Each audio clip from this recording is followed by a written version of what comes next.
Tetris is Apple TV Plus's new movie released on Friday, starring Taron Egerton, written by Noah Pink and directed by John S. Baird. And no, disappointingly, it's not a movie about a curvy block trying to find its way into just a little straight gap where there's a bit of space. Instead, it tells the very loosely true story of Hank Rogers and how he secured the rights to distribute Tetris with Nintendo upon the release of the Game Boy, which weaves in somehow the communist Russian regime at the time, the corrupt owner of the Daily Mail media empire, and obviously the main power players at Nintendo. For me, movies about this, about like how products were created or how, you know, licensing deals were released and so on. And keep in mind, the next week we've got Air being released, so that'll fall under this category too.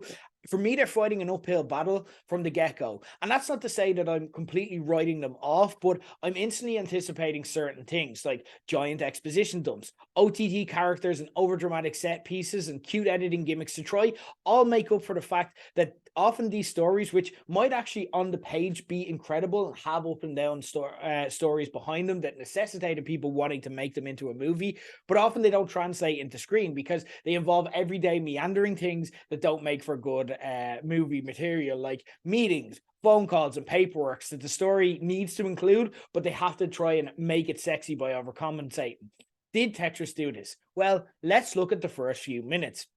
The first few minutes into this, you had a hyper Taron Egerton in a meeting with a bank manager, which gives him a reason to do the huge exposition dump, explaining the principal characters through a cool 8-bit video game editing gimmick, introducing players 1, 2, 3, etc. Get it? Yeah? Okay, yeah, we got it. The offices are more colorful than any offices I've ever been in. The hairstyles and the outfits are totally outlandish, and the backing music is up-tempo and tense. But guess what? We're still essentially talking about meetings that happened. Not 15 minutes into the movie, and they're already ticking all the boxes. And I'm sad to say that although some people did like this, and you may as well, maybe it's just not for me, it didn't get much better from there.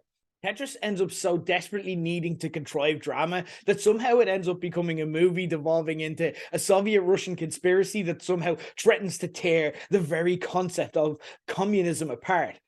Yes, I'm talking about Tetris, the game with the blocks, ending communism. I must have missed the speech where it was like, Mr. Gorbachev, tear down that wall, and while you're at it, let Nintendo buy those handheld video game rights. This just didn't happen. You've got heavily contrived drama, most of which you won't be surprised to find is complete fiction. You've got cartoon bad guys with no clear motivation, leading to nonsensical decision-making that only makes sense if the goal is to be more dramatic. You've got twists for the sake of twists and borderline cringy dialogue at times. For example, once you've got Hank talking to the head of Nintendo saying that he needs a mushroom like Super Mario to keep above water. And I know I said meetings don't make for good movie content, but I also didn't watch Tetris to see, and this is true, a Dirty Harry style car chase. I'm not exaggerating one bit there. That actually happened in the movie. And no, it didn't happen in real life because of course it didn't. This is a video game about blocks. There's a point in the movie where professionals competing over distribution rights contracts start physically fighting and pointing guns at each other. Not because it made sense, not because it's actually part of the true story. Of course it's not. Just because there's no other way for them to escalate the drama. So it's like, yeah, this will be the point where they start punching each other and threatening each other with guns. It's like an awful, unfunny, and not entertaining at all version of Everything Everywhere All at Once.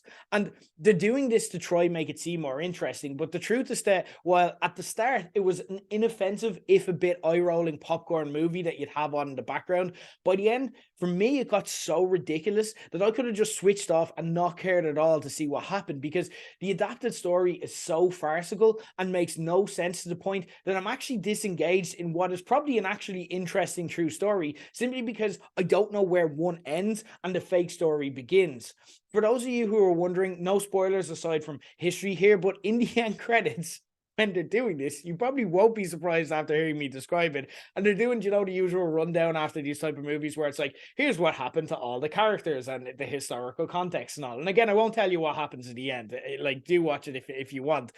But they actually do somehow end up tying in the tearing down of the Berlin Wall into it somehow because of a video game about blocks. They went there. They actually made that claim. They made that tie-in. There's a video of the Berlin Wall being told down, and you're like, this is a movie about Tetris. And I wish I could say that they kind of knew they were doing this, but it wasn't. It wasn't self-referential. It wasn't wink and nod. They weren't trying to be ridiculous in a way that I probably would have liked. For me, I'm probably like doing a disservice by making it sound entertainingly bad. For me, it's just bad. That's the Tetris movie. It's on Apple TV Plus. Don't watch it.